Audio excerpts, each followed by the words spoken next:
साधारण 2 महिन्यांपूर्वी शरद पवार गटाच्या खासदार सुप्रिया सुळेंनी सोशल मीडियावर एक मोठी घोषणा केली। ती घोषणा होती अजित पवारांचे चिरंजीव जय पवार आणि ऋतुजा पाटील यांचं लग्न ठरल्याची। यावेळी त्यांनी या जोडप्याला शुभेच्छा दिल्या। शरद पवार आणि कुटुंबियांसोबतचे जय पवार आणि ऋतुजा यांचे फोटोही शेअर केले। आता ही पवार कुटुंबातली कौटुंबिक गोष्ट असली तरी त्यावरून पुन्हा एकदा चर्चा झाली ती पवार काका पुतणे एकत्र येण्याची। आता या चर्चा महाराष्ट्राला काही नवीन नाही। राष्ट्रवादीत फूट पडल्यापासून गेल्या 1.5-2 वर्षात अनेकदा या बातमीची हेडलाईन होत होती, पण लोकसभा आणि विधानसभेत दोन्ही बाजूनं वैयक्तिक पातळीवर गेलेला प्रचार, कुटुंबातल्या सदस्यांचं एकमेकांच्या विरोधात उभं ठाकणं यामुळं या चर्चा हवेत विरून गेल्या। पण गेल्या 2 महिन्यात घडलेल्या घडामोडी, शरद पवार आणि अजित पवारांमध्ये वाढलेली जवळीक यामुळं 2 राष्ट्रवादी एकत्र येतील याचे राजकीय अँगलही मांडायला सुरुवात झाली।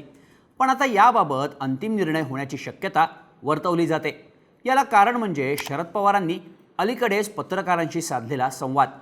पत्रकारांशी झालेल्या अनौपचारिक गप्पांमध्ये बोलताना आम्ही वेगवेगळ्या पक्षात विभागलो असलो तरी विचारांनी एकत्र आहोत, त्यामुळं भविष्यात दोन्ही राष्ट्रवादी एकत्र आल्या तर आश्चर्य वाटण्याचं कारण नाही, असं मोठं विधान शरद पवारांनी केलं। पवारांचं हे विधान दोन्ही राष्ट्रवादी एक होण्याचे स्पष्ट संकेत असल्याची आता चर्चा होते। शरद पवारांचं हे विधान आणि गेल्या 2 महिन्यातल्या घडामोडींचे नेमके अर्थ काय आणि पवार काका पुतणे एक होण्याच्या शक्यतेमागची कारणं काय आहेत ते बघूयात। नमस्कार, मी शार्दूल आणि तुम्ही बघताय बोल भिडू। सगळ्यात आधी शरद पवारांनी केलेलं विधान आणि गेल्या 2 महिन्यात पवार काका पुतण्यात वाढलेली जवळीक याबाबत थोडक्यात माहिती घेऊ। जय पवार यांचं लग्न ठरल्याची घोषणा सुप्रिया सुळेंनी केली। त्यानंतर एप्रिल महिन्यात जय पवार आणि ऋतुजा पाटील यांचा साखरपुडा पार पडला। यावेळी शरद पवारांसह संपूर्ण पवार कुटुंब एकत्र आलं होतं। याच दरम्यान अजित पवारांनी एका जाहीर भाषणात आई वडिलांच्या आणि चुलत्याच्या कृपेनं आमचं बरंच चांगलं चाललंय असं विधान केलं। याच काळात शरद पवार आणि अजित पवार अनेकदा एकाच मंचावर दिसले। पुण्यातील वसंतदादा शुगर इन्स्टिट्यूटच्या एका बैठकीत रयत शिक्षण संस्थेच्या बैठकीला हे दोन्ही नेते एकत्र आले। सोमवारी रयतच्या एका पुरस्कार समारंभासाठीही अजित पवार आणि शरद पवार एकत्रच शेजारी बसल्याचं पाहायला मिळालं। तसंच 8 मेला पत्रकारांशी झालेल्या अनौपचारिक गप्पांमध्ये बोलताना शरद पवार म्हणाले की आम्ही वेगवेगळ्या पक्षात विभागलो असलो तरी दोन्हीकडचे प्रतिनिधी एकाच विचारांचे आहेत, त्यामुळं दोन्ही राष्ट्रवादी एक झाल्या तर आश्चर्य वाटण्याचं कारण नाही। भविष्यात एकत्र यायचं की नाही हे राष्ट्रवादीच्या नव्या पिढीतील नेतृत्वानं ठरवावं। मी आता त्या निर्णय प्रक्रियेतून स्वतःला काहीसं बाजूला केलंय। लोकसभेत विरोधी वाकांवर बसायचं की नाही हे आता सुप्रिया सुळेंनी ठरवायचंय, त्यांनी भूमिका घ्यायची। त्यासाठी त्यांना पूर्ण स्वातंत्र्य देण्यात आल्याचं शरद पवार यांनी सांगितलं। यामुळं इतके दिवस सुरू असलेल्या चर्चा ह्या आता सत्यात उतरण्याची चिन्ह निर्माण झाली आहेत। दरम्यान 14 मेला शरद पवार गटाची मुंबईत कार्यकारिणी समितीची बैठक होणार आहे। या बैठकीत याबाबतचा निर्णय होण्याची शक्यता असल्याचंही म्हटलं जात आहे। आता दोन्ही राष्ट्रवादी एकत्र येतील असं म्हणण्यामागची राजकीय कारणं काय असू शकतात ते बघूयात। पहिलं कारण म्हणजे शरद पवार गटाच्या आमदारांचा असलेला सूर। अजित पवार राज्यात पुन्हा एकदा सत्तेत आल्यापासून शरद पवार गटातल्या काही नेत्यांचा सूर हा अजित पवारांच्या राष्ट्रवादीसोबत जाण्याचा असल्याचं सांगितलं जातं। विधानसभा निवडणुकांच्या निकालानंतर दुसऱ्याच दिवशी अजित पवार गटाचे प्रतोद अनिल पाटील यांनी याबाबत मोठा खुलासा केला होता। निकालामुळं शरद पवार गटातले काही आमदार अस्वस्थ आहेत, त्यामुळं ते आमच्या संपर्कात आहेत। याबाबत तुम्हाला 4 महिन्यांनी रिझल्ट दिसतील। सत्तेचं समीकरण कोणालाही प्रिय असतं। मतदारसंघात विकास हवा असेल तर सत्तेसोबत जाणं हे कधीही कोणाच्याही फायद्याचं आहे। त्यामुळं पुढच्या 4 महिन्यात जे घडेल त्यांना आश्चर्य वाटण्याचं कारण नाही, असा स्पष्ट दावा अनिल पाटील यांनी त्यावेळी केला होता। विधानसभेच्या निकालानंतर शरद पवारांच्या 10 आमदारांपैकी अनेक आमदारांनी निधीसाठी अनेकदा अजित पवारांची भेट घेतली आहे। फक्त आमदारच नाही तर शरद पवारांचे काही खासदारही सध्या अजित पवारांच्या संपर्कात असल्याचं सांगितलं जात आहे। सत्तेपासून जास्त काळ लांब राहणं हे शरद पवार आणि त्यांच्या पक्षातल्या नेत्यांचा स्वभावगुण नाही, त्यामुळं शरद पवार गटातील अनेक नेते अजित पवारांसोबत जाण्यासाठी पक्षावर दबाव टाकत असल्याचं सांगितलं जात आहे। याबाबत स्वतः शरद पवारांनीही पत्रकारांशी संवाद साधताना स्पष्टीकरण दिलंय। पक्षात 2 दृष्टिकोन आहेत। एक गट म्हणतो की आपण अजित पवारांच्या राष्ट्रवादीसोबत पुन्हा एकत्र आलं पाहिजे, तर प्रत्यक्ष वा अप्रत्यक्ष कोणत्याही प्रकारे भाजपसोबत जाऊ नये असं दुसऱ्या गटाचं मत असल्याचं पवारांनी सांगितलं। आता ज्या सोलापूरमधून शरद पवारांचे सर्वाधिक 4 आमदार निवडून आले ते आमदारच शरद पवारांना अजित पवारांसोबत जाण्यासाठी गळ घालत असल्याचं समोर आलंय।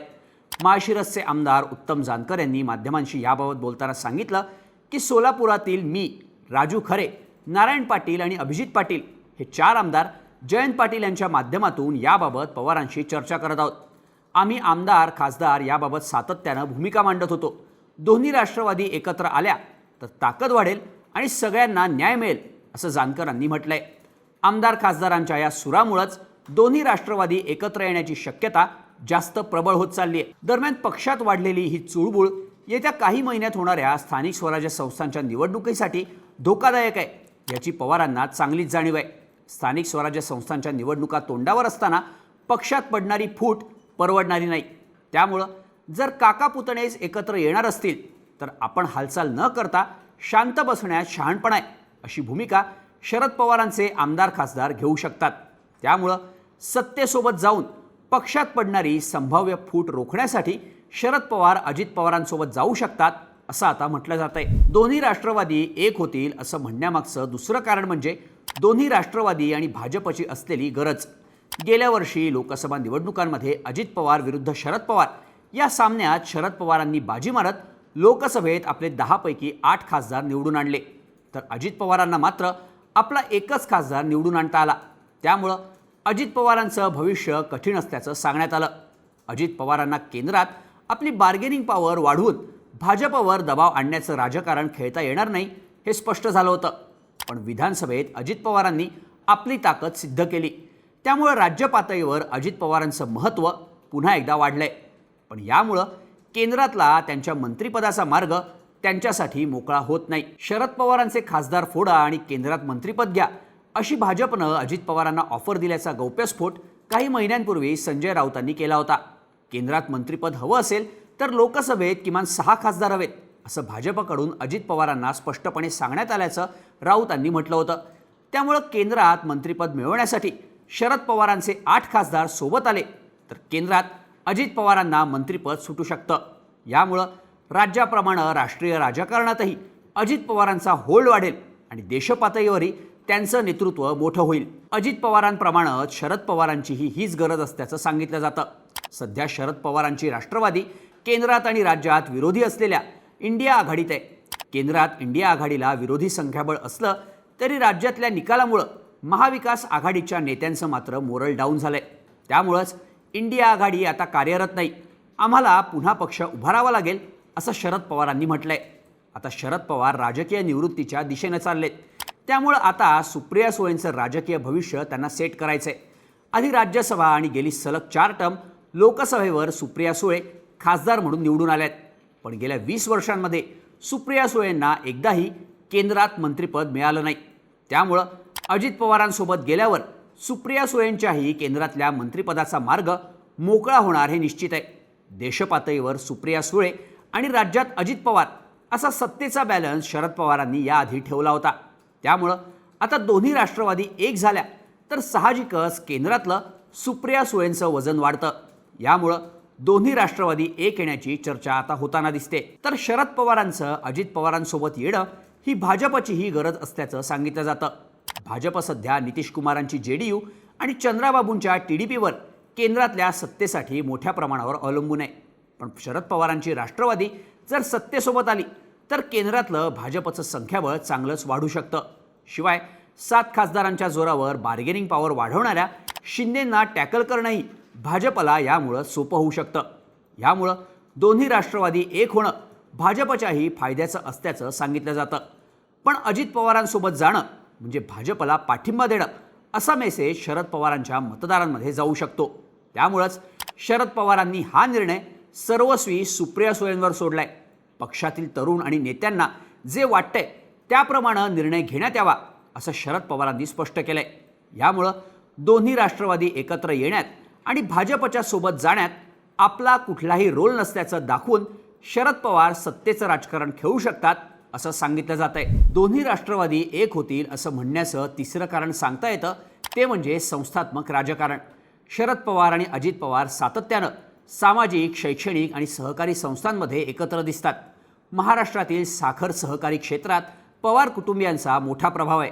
वसंतदादा साखर संस्था, सोमेश्वर सहकारी साखर कारखाना, माळेगाव सहकारी साखर कारखाना, छत्रपती सहकारी साखर कारखाना आणि अशा अनेक साखर कारखान्यांशी पवार कुटुंबियांचे संबंध आहेत. शरद पवार आणि अजित पवार हे दोघंही या संस्थांच्या बैठकांमध्ये धोरणात्मक आणि मार्गदर्शक भूमिकेत महत्त्वाचा रोल बजावतात. बारामतीतली विद्या प्रतिष्ठान संस्था शरद पवारांनी स्थापन केली असली तरी तिच्या वाढीसाठी अजित पवारांचा मोठा हातभार लागलाय. या संस्थांच्या माध्यमातून मोठ्या प्रमाणावर ग्रामीण आणि शहरी मतदार पवार कुटुंबियांशी प्रत्यक्ष आणि अप्रत्यक्षपणे जोडला गेलाय. प्रत्येक निवडणुकांसाठी याच सहकारी संस्था, शेतकरी संघटना, शिक्षण संस्थांच्या मतदारांची भूमिका महत्त्वाची ठरते. सध्या पक्षात पडलेल्या फुटीमुळे स्थानिक पातळीवरची ही ताकद विभागली गेली आहे. त्यामुळं साखरपट्ट्यात भाजपला मोठी स्पेस दिसते. पवारांच्या पक्षातील फुटीचा फायदा घेऊन पश्चिम महाराष्ट्रातल्या संस्थात्मक राजकारणात आपला जम बसवण्याचा भाजपचा प्रयत्न आहे. यामुळं पश्चिम महाराष्ट्रातून पवारांच्या राजकारणाला शह देण्याची ही भाजपची खेळी असल्याचं सांगितलं जातं. पण दोन्ही राष्ट्रवादी एक झाल्या तर भाजपची ही खेळी अयशस्वी होऊ शकते आणि संस्थात्मक राजकारणावर पवार या आडनावाचं वर्चस्व कायम राहू शकतं. यामुळंच आता दोन्ही राष्ट्रवादी एक होण्याची शक्यता पवारांनी पुन्हा एकदा निर्माण केल्याचं सांगितलं जातं. आता बुधवारी होणाऱ्या शरद पवारांच्या कार्यकारिणी समितीच्या बैठकीत याबाबत निर्णय होणार का हे पाहणं महत्त्वाचं असणार आहे. तुम्हाला याबाबत काय वाटतं? दोन्ही राष्ट्रवादी एकत्र येऊ शकतात का? तसं झाल्यास फायद्या तोट्याचं गणित कसं असणार? याबाबतच्या तुमच्या प्रतिक्रिया आम्हाला कमेंट करून नक्की सांगा आणि अशाच माहितीपूर्ण व्हिडिओजसाठी बोलभिडूच्या यूट्यूब चॅनलला सबस्क्राईब करायला विसरू नका.